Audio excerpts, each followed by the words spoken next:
Now, the Gaon Vilna continues and says, also, even if one does study Musar, they will lose its transformative power on the account of going out among people. And some people have a nusach that says, going out among people unprepared. For this causes one to lose all the ground achieved through Musar study. We got the Torah in order to live by it, not to die by it. But yet, a person needs to know, just studying Musar in itself, we already know that it's not enough. Studying Musar with the intention of applying it without an action plan also is not enough. But even if somebody, I studied Musar, is applying it, could still lose all of it by a single event when they go out of their house. Why? They went out of their house unprepared. They study Musar, but they can still lose their transformative powers by going out among people. Another example the Gaon Vilna brings is that this is because he cannot seal himself off and be protected. And so is the one who merely reads Musar like one who plants without a fence. Swine will devour and trample on everything. So this is a person that reads Musar with the intention of applying it to their life, but without taking an action plan. Or a person that is taking an action plan, but is still exposing themselves to the wrong environment. He's learning, but he says, I can't keep myself secluded. I have to go out. But his version of going out is going out to be everywhere with everyone. To keep the same friends, keep the same job, keep the same surroundings. And he doesn't realize that if you want to change, your environment has to change too. Because if it doesn't, those pigs, those swine, will end up devouring and trampling everything that you've built. We see from the Rambam, where the Rambam says in Ilchot Deot, in chapter 6, first halacha, it's natural for a man's character and actions to be influenced by his friends and associates, and for him to follow the local norms of behavior. And therefore, he should associate with tzaddikim and be constantly in the company of the wise, so as to learn from their deeds. Conversely, he should keep away from the reshaim, from the wicked, who walk in darkness, so as not to learn from their deeds. This is implied by King Solomon in his statement in Proverbs chapter 13 verse 20. He who walks with the wise will become wise, while one who associates with fools will suffer. A person who lives in a place where the norm of the behavior are evil, the inhabitants do not follow the straight path, should move to a place where the people are righteous and follow the ways of Torah. Meaning you cannot expect your environment to change for you. You have to go to an environment that's already developed. And if that means moving, because your community is full of people that are anti-Torah or idol worshippers, you have to move. This is one of the most difficult parts for people to do as part of their conversion or tshuva, where they realize at some point or another that staying in their current community is simply a poison pill that they're taking, whether they like it or not. Because they can learn as much as they want, but as soon as they go outside, they see that the whole world around them is doing the exact opposite, and many times that whole world will eventually have influence on them and cause them a lot of anguish. Now, if all the places which he's familiar with, or of which he hears reports about, follow the improper path, as in our time, the Rambam says, so if he says that all the places in his time, 850 years ago, are all full of evil, needless to say, what he would think of society today. Or if he is unable to move to a place where the patterns of behavior are proper because of the presence of bands, of raiding troops, or health reasons, he should remain alone in seclusion. As the prophet says in Echa, this is the prophet Jeremiah, chapter 3, verse 28, let him sit alone and be silent. Now, of course, everybody says, oh, yeah, everywhere is evil, so that just contradicts everything you just said, that I don't have to move. Yes, everywhere there's evil, but there's always pockets of good. There's pockets of good in Lakewood, there's pockets of good in Muncie, there's pockets of good in different places in Israel. A lot of Jewish communities, there's pockets of good. So, yes, the majority is evil, but there's still a kosher center, a bet midrash, kosher shul. They do exist today. But of course, there is evil. So a person can't say, since he says evil back then, it's everywhere is evil today. Yes, everything is evil today, but not everything. Meaning, the majority is bad, but there's still pockets of good, and that's where we need to all move to and live and be there. Now, if they are wicked and sinful, and do not allow him to reside there unless he mingles with them, and follows their evil behavior, he should go out to caves and thickets, in the desert, rather than follow the path of the sinners. As the prophet Jeremiah said in chapter 9, verse 1, "Who will give me a lodging place for wayfarers in a desert?" Rambam gives us an extraordinary example of how important it is to live among righteous people. So much so that he says that first and foremost, you should not even imagine and delude yourself to think that you're not going to be affected by your surroundings. Everyone is affected by their surroundings. It's human nature. It may not affect you today, may not even affect you tomorrow, but over time, it will affect you. Whether it's the food, luxuries, or lack of luxuries, or the different types of wicked things that people do in the streets, and so on and so forth. This affects everybody, which means that a person has to understand that they have to run away from wicked people. Cleave on to the wise people and their disciples, meaning connect yourself to Talmidei Chachamim. Do whatever you can to constantly be around Talmidei Chachamim. Be part of their life. Be part of whatever you can. Whatever you can get, cleave yourself to Talmidei Chachamim. It's a mitzvah b'Torah, the Rambam says, not a suggestion. So first and foremost, a person needs to know that they are vulnerable. They're vulnerable to everything that's around them. You are who your friends are. Just like people say, you are what you eat, you are who your friends are. If you're going to be friends with wicked people, you're going to become wicked. People that do tshuva, people that convert, have to understand that part of your tshuva, part of your conversion is abandoning all of the evil from your past, which sometimes, most of the time, if not all the time, requires you to sever relationships with people that are causing you to sin, reminding you of sin, enticing you to sin, or simply telling you that you're crazy for trying to be righteous.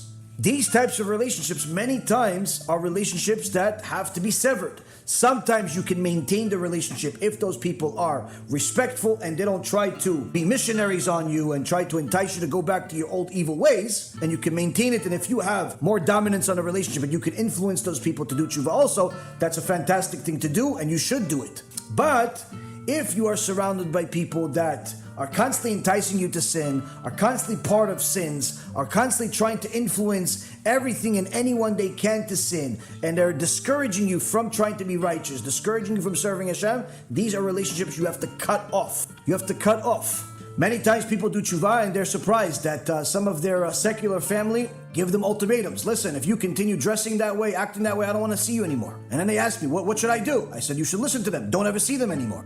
Well, what do you mean? But that's my dad. That's my brother. Okay, it's your dad, your brother. Well, write them a letter once a year if you want.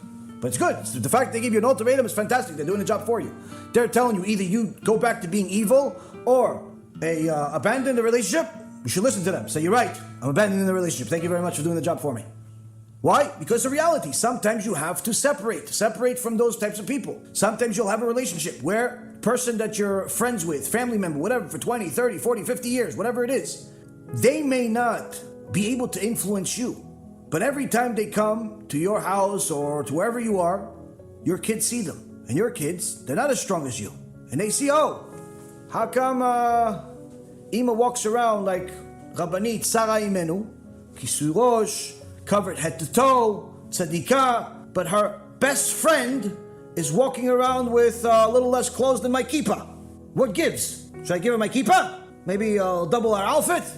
If you have friends like that coming to your house, if you're showing people like that to your kids, you should know you are a murderer. You are murdering your kids. You're taking that kid's neshama and you're murdering it. You should know that. So don't tell your kid, oh, I love you, puchi, puchi, puchi. No. Tell your kid, listen, I'm sorry I'm murdering you, but I have such a desire to be with my old friends that don't know how to wear clothes that I have to bring them in front of you. You're murdering your kid. Why? Because that kid, or those kids that see those people with no clothes on, you are murdering their neshama because they're going to be confused. Why is Ima covering everything, but her friend not covering everything? So maybe we don't know why, but at very least every little kid can figure out, so it's okay then to do it. Why? If Ima, every time she sees this woman that's wearing a kippah as an entire outfit, if Ima hugs her every time and says, I miss you and I love you and you should come over more often, then that means that even if we did it, it'll be okay too. And guess what? You may just get that. Shem Yishmor V'Yatzil. And you can't blame your kid for that. You have to blame yourself. You murdered that kid. You can't even blame your friend. If you want to stay friends with certain people that are secular, they have to have an understanding If they're coming to your place, they have to act and dress a certain way. If they're not willing to, stay out. Why? I have kids that I'm trying to raise, and my chinuch of day and night, toil, burden, a lot of mesirut nefesh and sacrifice can be ruined by a single cup of coffee.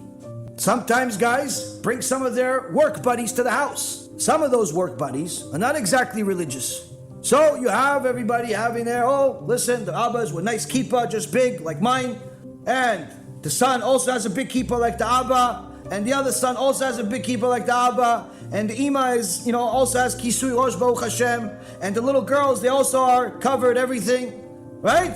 And then Abba decides to bring some of his buddies, his brothers, his cousins, his whoever, his work buddies to the house. Yeah, come on, guys, we're gonna have dinner. Yeah, my house. Yeah, come. We're doing a party for something. Okay, Shabbat. Oh yeah, come Shabbat. Okay, so his friends drive to his house on Shabbat. They drive out of his house on Shabbat. They do it a few times. Everybody knows. Nobody cares. The guy says, "Listen, once you finish the kiddush, you could serve, but I'm gonna go out for a few minutes." Why? You okay? You're leaving? No, I'm just gonna go smoke a cigarette. Your kid just heard that your friend is gonna go smoke a cigarette on Shabbat. You just murdered your kid. You just took your kid, murdered him. Why? Because you're not going to rebuke your friend in front of everybody or at all. Which is what it's going to tell that your kid. It's going to tell your kid, listen, even if I smoke on Shabbat, Abba's still going to love me and invite me to Shabbat. He's still going to invite me. And guess what? When one of those friends starts talking to one of the other friends, so did you get her number? No, I got it, did that, too. And they start talking about the nightclubs and the sports and the zevil and the garbage and the gehenom that they're in. And guess what? Your little boy, tzaddik, goes to yeshiva every day, listens to this filth coming out of people's mouth. They're talking about taking advantage of innocent women that is too stupid to realize that they're being taken advantage of. Or people that are addicted to all types of gambling and sports and the filth of the world. And your kid is listening to this on Shabbat. Guess what? You just murdered your kid.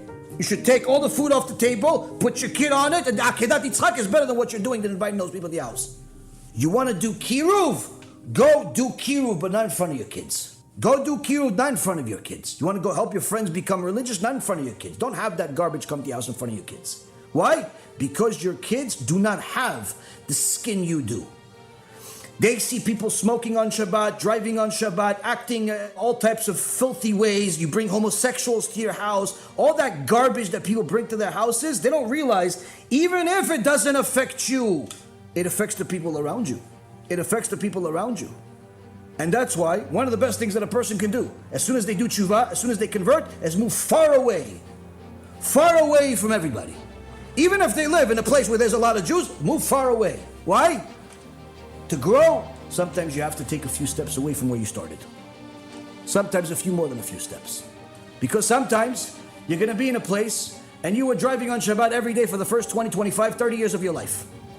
And all of a sudden you show up to Knesset on Shabbat without a car. And you're praying. And it's week after week, week after week, week after week. And you're there for 3-4 months, serious. And one day, the rabbi has one of his students ask you to do something that you wouldn't ask anybody else to do. Or some of the people in the kehillah that know you from back in the day, when you were driving on Shabbat, they ask you to do something they wouldn't do themselves. Why? Because people like that exist in the world. It doesn't happen often, but it happens. And why? Because they don't want to let you grow. They still think of you as the old Jew, even though it's a sin from the Torah to do such a thing. To remind about Shuvah of his old sins is a sin from the Torah. Rambam paskins like that. But the point being is that sometimes people from your past are going to remind you of your past. Hey, Ron, what's up, buddy? Ron. What? What are you talking about? Who? What? Where? What's going on? They still want to call you what you called yourself on Wall Street 15, 20 years ago. Why? Because they didn't change, and they don't want you to change. So they want to continue talking to you in the same way like it was 15 years ago. And this is not a new thing. There was one time a major announcement made. What was the announcement? One of the Gdolei Ado, the giants of all generations, one of them is showing up to our town. Oh, wow, big rabbi coming to the city. Wow, amazing. Everybody's asking, preparing. Wow, maybe he'll be at my house, maybe at my house. Everybody's thinking, who, what, when, how. Amazing things. So people ask, people this, who's that? The event gets closer, and people are more excited. People are looking forward to seeing who this big rabbi is. And the day comes. And the day comes, and the rabbi shows up, and everybody's amazed. It was this tzaddik, long peot, looks light on his face, kodesh kodashim, something unbelievable. Even as Hasidim have light on their face. Everybody wants to listen to Divrei Torah of this rabbi. Everybody wants to give honor to the rabbi. They hear some words. Wow, amazing. Never heard things like this before. Everything is amazing. Everything is holy. Everything is extraordinary. The rabbi gives chizuk to the community. And after the lecture, people come up to the table to come and ask for a blessing from the rabbi, shake his hand. And one guy comes up to the rabbi. Hey, Nachman! Tach on his back. But as soon as he hit the rabbi, friendly, but like a buddy, the guy collapsed. As if his hand touched the rabbi, but instead of hitting flesh and blood, it's like he hit an electric fence with 5,000 volts and immediately collapsed. We have two questions. One, why is he doing that? Calling the rabbi Nachman?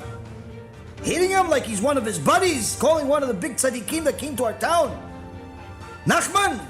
Busha! But at the same time, this guy, is he alive? That's the second question. Is he alive? What happened? After they throw some water on his face, the guy gets back into shape and he sees Nachman. But he can't call him Nachman anymore, because something just happened when he did. And Rabbi Nachman, Breslev, looks at him and says, yes, my name is Nachman. And the guy mumbles, he goes, yeah, you remember we used to go to the same cheder when we were little kids? Rabbi Nachman says to him, yeah, and I grew up. Meaning, yeah, you may want me to still be the little kid in the cheder, in the public school. You may still want me to be there because you're still there, but I'm not. But he had such a merit, such a kedusha, that a kadosh Baruch Hu would not let it happen. And he had to make sure that he and everybody else there knew that he's no longer Nachman. He's Rabbi Nachman Breslev, and he'll always be known as that. Sometimes you have people like that in the community that simply will not allow you to grow. The Rambam says you have to leave. You have to move away. Go find yourself a new community. Why? Because you go up to a new community, whatever version of you shows up, that's the version of you that they'll know. They're not going to know the old Wall Street version of you, or the old basketball version of you, or the old whatever version of you. And many times, it's the best thing that a person can do as part of their journey. It's not easy. It's not cheap. It's not anything, but it's good. And it's necessary. But either way, a person needs to know that even if they don't have the problem that I just mentioned, there are endless amount of problems that are part of our society, part of our world. And if a person deludes themselves to think that they can associate with whoever, whenever, the past, the present, and the future, and it's not going to affect anything, they're mistaken. Because if the Rambam cared enough to make it a psak halacha that you have to move, cared enough to put musar in a book of halacha to show you that this musar is actually an obligation and not a suggestion. A person does not realize this is deluding themselves to think that they are untouchable. The Pirkei de Rabbi Eliezer, Sefer written in the name of Rabbi Eliezer ben Horkinus, in chapter 25, Rabbi Eliezer ben Horkinus goes over this very same point about a person that thinks that his society is not going to affect him, and thereby will stay among wicked people, among secular people, among idol-worshipping people, and think, no, it's no big deal.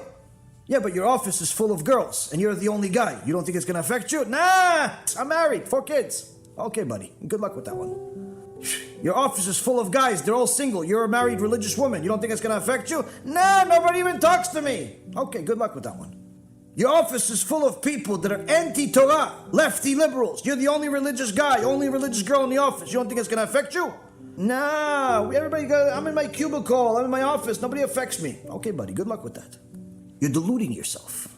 Says Rabbi Eliezer ben Hokenos, the rabbi of Rabbi Akiva, you are deluding yourself to think that it's not going to affect you the same way that somebody walks into a perfume store and goes by every table and goes by every perfume and then leaves the store and is surprised when his wife covers her face and says, whoa, what do you have on you? What did you do to yourself? He goes, what are you talking about? I didn't put anything on. Where were you? I was nowhere. I didn't do nothing.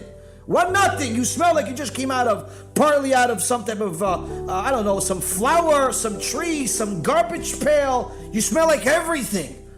How'd you know? What do you mean, how do I know? You can smell you from 5 miles away. There's a cloud following you. Says Rabbi Eliezer ben Hokenos, if you go into a perfume store and expect not to be affected, you're deluding yourself. If you go into a place full of liberals, if you go into a place full of anti-Torah, if you go into a place full of idolatry, if you go into a place full of people that are living a life that's the opposite of what you're trying to do, and you think it's not going to affect you, you're deluding yourself. Hence the reason why the Rambam says that if everywhere is full of wicked people, go to the desert. Yes, you don't necessarily have to go to the desert per se, but make your life a desert. Meaning, you have a place to work, that's a kosher place. You have a place to learn, it's a kosher place. You have a place to live, it's a kosher place, and you don't let anyone or anything interfere with it. You see that they put some missionary next to you in your office, you ask the boss, listen, what other place could I work in if you want me to stay at this company? What do you mean? What's wrong with your desk? Nothing's wrong with my desk, I just don't want to sit next to a missionary. No, but he doesn't even talk to you. Doesn't make a difference. I don't want to sit next to him. In fact, I don't want him to work here, but I know I don't run the company. So how far can you move me? No, we can't move you. Okay, here's my pink slip, I quit. Bye! What do you mean? You make $100,000 a year, you're just gonna quit? Yeah, I'm just gonna quit. Yeah. I'm not gonna work next to a missionary, I'm sorry. Why? Because my eternity is more valuable than your job. A person has to know that there's gonna be some tough choices you have to make. There's gonna be some tough choices. Sometimes you have an office that before you did tshuva, for all intents and purposes, everything was good. Once you did tshuva, you realize that 9 out of 10 employees are girls that don't know how to put a clothes on. They're the same like that girl that wears a kippah as an entire outfit. Now that he did tshuva, he comes to the office like, whoa, can't look there. He starts walking like the blind. Can you show me where my desk is? Buddy, get a new job. Why? You're not going to survive. Okay, so today you're Rabbi Eliezer ben Hokenos of the job. Today you didn't look. Tomorrow you didn't look. 3 days you didn't look. And guess what? The more you don't look, the more they become attracted to you. Why? Because the sitra acha sits on their head. The sitra acha sits on their head. Every time you don't look, you produce kedusha. Every time you produce kedusha, the sitra acha becomes hungrier for you. You have to change your job. Yeah, but it's a tough job to change. It's a lot of money. Okay, so good luck with that.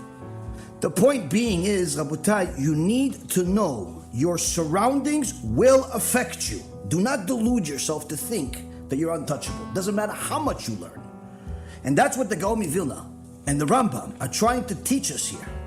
That you have to know that there is an extraordinary amount of risk being involved with people, being next to people. Now, you can't be secluded from the world.